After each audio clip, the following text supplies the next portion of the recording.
دنیا کے خوف زدہ لوگوں تک پہنچانا چاہتا ہوں، کرونا وہ بیماری نہیں ہے جس کی کوئی دوا نہیں۔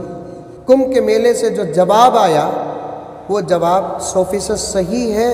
جو بھی مرتا ہے اس پر کووڈ کا لیبل لگا دیا جا رہا ہے۔ اور ملک کے پی ایم سے پوچھے تو بہت اچھا ہے، وہ جب تک چاہیں گے کرونا ملک میں رہے گا، اگر وہ نہ چاہے تو کرونا ختم ہو جائے گا۔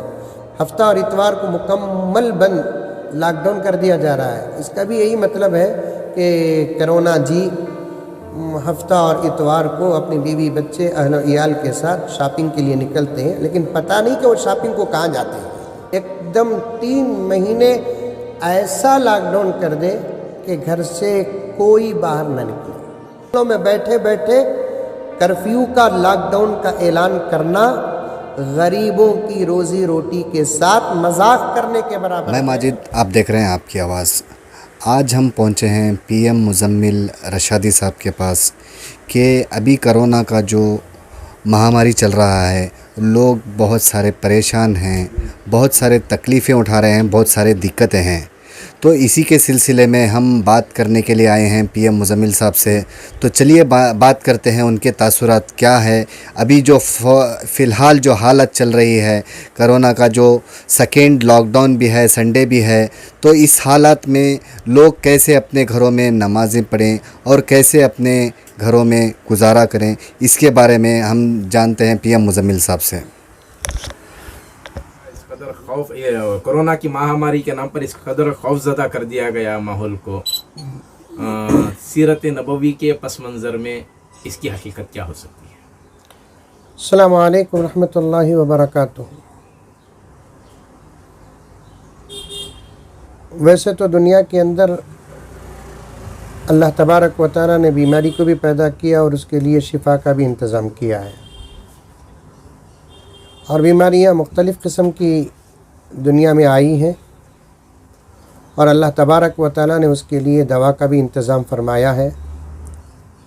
اور میں نے یہ بات گزشتہ سال ہی بتا دیا کہ دنیا میں بیماری بعد میں آتی ہے، اللہ تبارک و تعالیٰ اس سے پہلے اس کی دوا کو نازل فرما دیتے ہیں۔ اور دنیا کے اندر کوئی بیماری ایسی نہیں ہے جس کی دوا نہ ہو۔ لِكُلِّ دَاءٍ دَوَاءٌ، ہر بیماری کے لیے دوا ہے۔ ہاں، یہ ایک بیماری ایسی ہے جس کی کوئی دوا نہیں ہے، وہ ایڈس ہے، HIV ہے۔ اس کی دوا اس لیے نہیں ہے کہ وہ بیماری نہیں بلکہ اللہ کا عذاب ہے۔ اس کے علاوہ دنیا میں جتنی بھی بیماریاں ہیں، الحمدللہ ثم الحمدللہ اس کی دوا ہے۔ تو پیغمبر صلی اللہ علیہ وسلم کے فرمان کے مطابق میں یہ پیغام بنگلور، ریاست کرناٹک اور ہندوستان اور ساری دنیا کے خوف زدہ لوگوں تک پہنچانا چاہتا ہوں کہ کرونا وہ بیماری نہیں ہے جس کی کوئی دوا نہیں، بلکہ کرونا وہ بیماری ہے، اس کی دوا ہے۔ بعض حلقوں سے یہ باتیں بھی سامنے آ رہی ہیں کہ کورونا بھی ایک عذاب کی شکل میں پھیلتا جا رہا ہے۔ واللہ عالم، اللہ بہتر جانتے ہیں یہ عذاب ہے یا بیماری ہے۔ جہاں تک اگر آپ مجھ سے پوچھیں گے تو میں اپنا خیال پیش کرنا چاہتا ہوں۔ ایک تو یہ بیماری دنیا میں شاید آئی تھی اور جہاں ہے وہاں ہے، لیکن اس وقت کرونا نام تو ہے لیکن وہ ہمارے ملک بھارت میں نہیں ہے، کیونکہ اس کے لیے جتنے سمٹمز بتائے جاتے ہیں، علامتیں بتائی جاتی ہیں، ویسی علامتیں اس سے پہلے بھی کچھ بیماروں کو تھی اور اس کا علاج ہوا ہے۔ بطور خاص نیمونیا کے لیے جتنی علامتیں ہیں وہ تمام علامتیں کرونا کے لیے، یا کرونا کے لیے جتنی علامتیں بتائی جا رہی ہیں وہ تمام علامتیں نیمونیا کے لیے موجود ہیں، اس لیے اس کا علاج ہے۔ خوف سے لوگ مرتے جا رہے ہیں۔ سب سے پہلے ملک سے لوگوں کے دلوں کے اندر کے خوف کو مٹانے کی سخت ضرورت ہے۔ جی مولانا، ابھی آپ نے بتایا کرونا کا اتنا